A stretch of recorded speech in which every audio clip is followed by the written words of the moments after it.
What it is, guys, it's your Dino. We're back again with another review, and this one is for MotoGP 2023. I have covered a Moto game before, and this is the new one. So we'll get straight into the accessibility features, and sadly, it is a no-show on that front.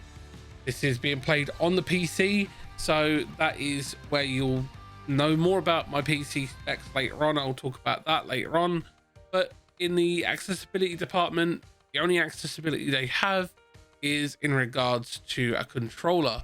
It is a base level accessibility feature that most games have, and anything else is just not there. It's non-existent, and that's a big letdown for me. We'll get straight into the customization here and talk about that for a while, because there is a lot here. I will try and make sure that all the different points in the video are time stamped for you, so you can jump about if you want to. Now, this one is a very big range of the spectrum for customization.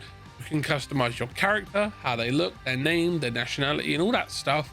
And then you can go into the next level of rider customization. You can customize the bike, the number on the bike, the different liveries on the bike, the different liveries on your character, the different custom words on the character, colors of the suit, the color of the helmet, the liveries on the helmet. You can go down to the individual minutia of the actual person and go into all the different customization levels and edit stuff and create a whole unique look for your character. And it's definitely something that a lot of people who are big fans of this genre would love. I would assume. It's not my forte, but I like to cover as much as I can. Based on my experiences, I will talk about it and I will share my opinions and thoughts on stuff in an analytical mindset, and then I will get into my personal thoughts and feelings about the game at the end, as always, in the final thoughts. Now, you can customize riding styles, you can customize the different difficulties of the game, you can do all the different surface and deep level stuff. You can make the game as easy or as difficult as you want, and it does help for the less skilled player to enjoy this style of game. And I think that is a good accessibility feature to allow every walk of player to enjoy it based on the difficulty ratings of the game, so you can change the different skill levels and stuff like that. And I think that's great. Now, gameplay is very well done. Some of the character models of the different characters that stand around you, they do look a bit dodgy, but it's not about the individual character models that is important. It is the racing aspect, and this aspect of the game currently right here is being sped up to 250%, so you guys can see a full circuit lap race thing in its entirety, so you can experience it and see how it plays. Now, I'm not the best player on this game. I'm not gonna blow smoke out at you guys and give you all the smoke and mirrors. I'm not. This is me just playing it, giving it a go. I do fall off in the video, and I included that in the video because I thought it was a very nice use of the game's ragdoll mechanics and how the characters move.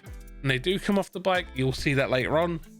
Now, the gameplay is great. I feel like they've done a very good job of keeping the game smooth. The frame rate is great, even on my PC. My PC has a 2700X CPU and a NVIDIA 2060.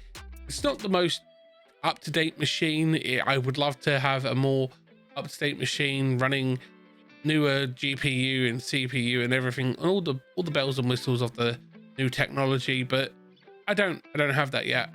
I just got to keep saving, and when I do, I'll be able to reevaluate all the different games that I can play on PC and probably talk about them in more detail in a different video.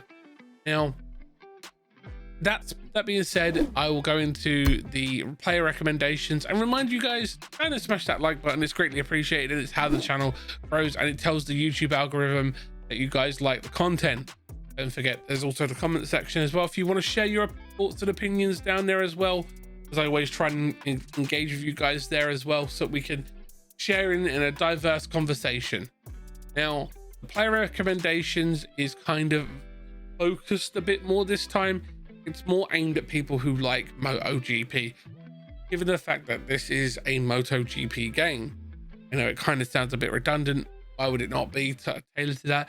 It's also tailored to people who like racing games and motorbikes.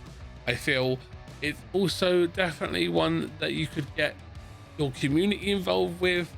You can allow them to join you on the multiplayer. It also has split screen. It has single player events, and then you have the career mode.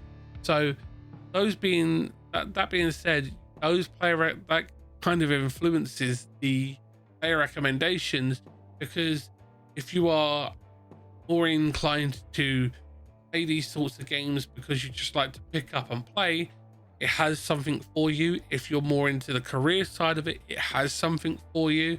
It's got something for everyone who likes these styles of games, and I feel that that's a positive.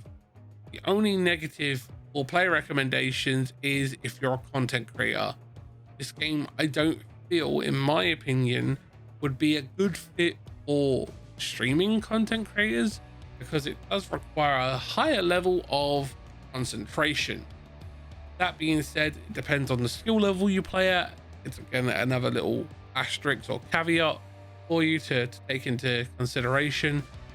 But I do feel that if you want just a online racing motorbike game, this might be the one for you if you're looking for that for your community. Now, video wise, I feel like doing a series of videos on this could be another avenue for content creators, and I feel like that is probably where the focus would be in the content creator space for this game. Now, I feel that the game is very well done, and I will now get into my final thoughts. My final thoughts on this game is, whilst they have done a great job on everything else for the game, I feel that the lack of accessibility is something that shouldn't be overlooked. We are in 2023. There are millions of disabled gamers from every different level of disability, from small level disability like dyspraxia, dyslexia, dyscalculus, those sorts of disabilities, all the way up to people who have to have custom rigs to be able to play a basic game because they are paraplegic, quadriplegic, or so on and so forth, or they have disabilities like mine where they require custom controllers or controllers with extra buttons so it makes it easier for us to play. That being said, they've done a very good job with the game overall, and I feel like it's definitely them refining the gameplay more than it is trying to innovate the genre and be more inclusive in the genre, and that's a shame. That's my opinion. Let me know what you guys think. Sound off in the comments, like, comment, and share, and all that jazz, and I will see you in the next one, guys.